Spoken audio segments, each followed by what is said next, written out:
Bismillahirrahmanirrahim. Assalamualaikum warahmatullahi wabarakatuh.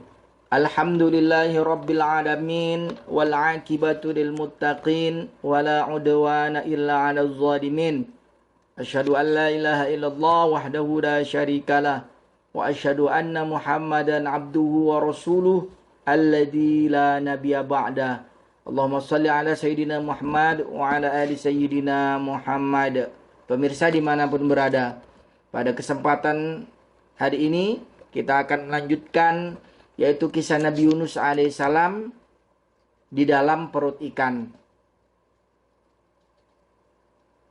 Pemirsa dimanapun berada,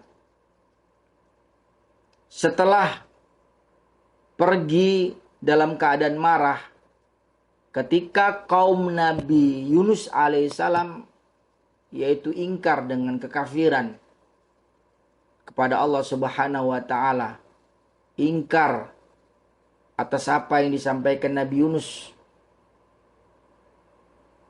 Nabi Yunus marah kepada kaumnya karena kaumnya telah ingkar atas ajaran yang disampaikan oleh Allah Subhanahu wa taala kepada Nabi Yunus. Dan Nabi Yunus menyampaikan risalah itu kepada kaumnya, namun kaumnya ingkar. Ketika itu Nabi Yunus alaihissalam karena sudah marah kepada kaumnya, ya, maka Nabi Yunus menaiki kapal, lalu berlayar kepada mereka, ya, lalu berlayar kepada mereka. Dan kapal itu mengangkat penumpang, ya, melebihi kapasitas maksimal. Sehingga kapal yang dinaiki oleh Nabi Yunus alaihissalam beserta kaumnya itu oleng dan hampir-hampir tenggelam. Ya. Sebagaimana yang disebutkan oleh ahli tafsir, bahasanya mereka mengatakan mereka yaitu kaum Nabi Yunus alaihissalam itu bermusyawarah untuk mengadakan undian siapa kira-kira yang akan diturunkan dari kapal tersebut, karena kapal tersebut yaitu overkapasitas, melebihi muatan. Ketika diundi, maka keluarlah nama Nabi Yunus alaihissalam. Namun mereka tidak langsung melemparkan Nabi Yunus alaihissalam. Karena apa? Karena mereka yaitu mengadakan undian lagi. Ketika diadakan undian lagi, keluar lagi nama Nabi Yunus alaihissalam. Tapi justru mereka tidak yakin dan tidak percaya. Untuk yang kedua kalinya mereka melakukan undian, keluar nama Nabi Yunus, dan diundi lagi yang ketiga kalinya. Ketika undian ketiga kalinya, tetap keluar nama Nabi Yunus alaihissalam, ya. Kemudian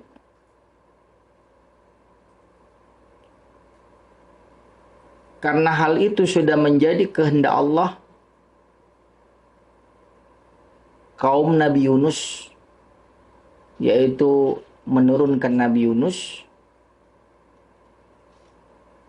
di kapal mereka agar kapal itu tidak overkapasitas dan lebih ringan, dan Nabi Yunus diturunkan atau dilemparkan di kapal tersebut. Dan Allah Subhanahu wa taala berfirman, ya, di dalam Al-Qur'an, wa inna Yunus laminal mursalin idh abaqa idal fulkil mashhun fasahama fakana minal mudhadhin faltaqamahul hutu wa huwa mulim. Jadi sesungguhnya itu Nabi Yunus alaihissalam memang salah seorang rasul. Ingatlah ketika ia lari ke kapal yang penuh muatan, kemudian ia ikut berundi, lalu ia termasuk orang-orang yang kalah dalam undian tersebut. Yaitu Nabi Yunus kalah dalam undian tersebut, keluar namanya 3 kali berturut-turut, dan dia dilemparkan di kapal tersebut, lalu ia ditelan oleh ikan besar dalam keadaan tercelah.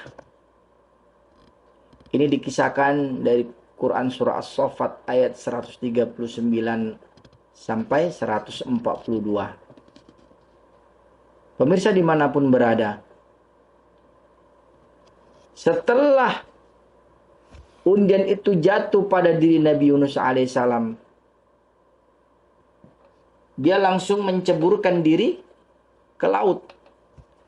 Lalu Allah Subhanahu wa taala mengirimkan ikan besar ya dari laut hijau untuk menelan Nabi Yunus alaihissalam. Jadi Allah taala memerintahkan ikan tersebut ya agar tidak memakan daging Nabi Yunus alaihissalam. Juga tidak menghancurkan tulang-tulang Nabi Yunus alaihissalam. Selanjutnya, ikan tersebut menelan Nabi Yunus alaihissalam dan membawa yaitu Nabi Yunus alaihissalam untuk berenang mengelilingi lautan. Ya. Ada yang menyatakan para ahli tafsir bahwa ikan itu besar yang menelan Nabi Yunus alaihissalam, dan para ahli tafsir juga menuturkan setelah dia berada di dalam perut ikan selama waktu yang menurut perhitungan normal itu dikatakan ahli tafsir yaitu dia sudah meninggal dunia. Namun Nabi Yunus alaihissalam menggerakkan anggota tubuhnya. Ternyata ia masih bergerak. Dan Nabi Yunus yakin dia masih hidup ketika ditelan itu, bukan dalam keadaan mati. Ya. Lalu dia menjatuhkan diri dan bersujud seraya berucap, Ya Rabbu, Ya Rabbku, aku telah menjadikan suatu tempat bersujud di mana tidak ada seorang pun dari hamba-hambamu yang beribadah seperti di tempat ini. Dan para ahli tafsir juga berbeda pendapat bahwasanya lamanya Nabi Yunus alaihissalam tinggal di dalam perut ikan itu hanya Allah yang mengetahui. Ya, hanya Allah yang mengetahui berapa lama Nabi Yunus alaihissalam tinggal di perut ikan. Itu penuturan dari para ahli tafsir. Ketika itu Nabi Yunus dibawa berenang oleh ikan di laut lepas, ya, serta diombang-ambingkan oleh ombak. Nabi Yunus alaihissalam mendengar tasbih yang dikumandangkan, yaitu oleh ikan-ikan besar. Bukan hanya ikan-ikan besar yang bertasbih kepada Allah Subhanahu wa taala, namun ikan-ikan yang lainnya juga bertasbih kepada Allah Subhanahu wa taala. Ya, termasuk di dalamnya mendengar tasbih-tasbih. Ya. Biji-bijian kepada Rabb yang menciptakan langit dan bumi. Di sana terlontarlah ucapan yang diucapkan dengan lisan, ya, sebagaimana diberitahukan oleh Allah Zunnun bahwasannya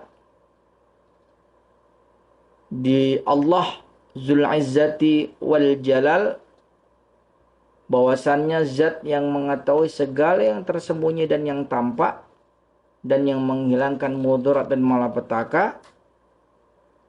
Namun mendengar suara tersebut pelan, maka Nabi Yunus alaihissalam, yaitu di dalam Al-Quran dikatakan wadannuna idzhab, dan ingatlah kisah Yunus ketika dia pergi. Maka Allah Subhanahu wa taala ketika Nabi Yunus dalam keadaan di perut ikan, Nabi Yunus bertasbih kepada Allah Subhanahu wa taala dan bersujud kepada Allah Subhanahu wa taala. Nah, itulah yang dikisahkan dalam Al-Quran. Insyaallah kita akan lanjut bagaimana keadaan Nabi Yunus alaihissalam di perut ikan tersebut dan dikeluarkan oleh Allah Subhanahu wa taala di dalam perut ikan tersebut. Ketika benar-benar Nabi Yunus bertobat kepada Allah Subhanahu wa taala, mengakui kesalahan, bahwasanya tidak ada yang lebih hebat, tidak ada yang lebih sempurna yaitu kecuali Allah Subhanahu wa taala. Demikian kisah Nabi Yunus. Kita akan lanjutkan Nabi Yunus, kisah-kisah di dalam perut ikan yang tercantum di dalam Al-Quran. Mudah-mudahan bermanfaat. Kita tutup dengan doa kafaratul majelis. Subhanakallahumma bihamdika asyhadu an la ilaha illa anta astaghfiruka wa atubu ilaik. Assalamualaikum warahmatullahi wabarakatuh.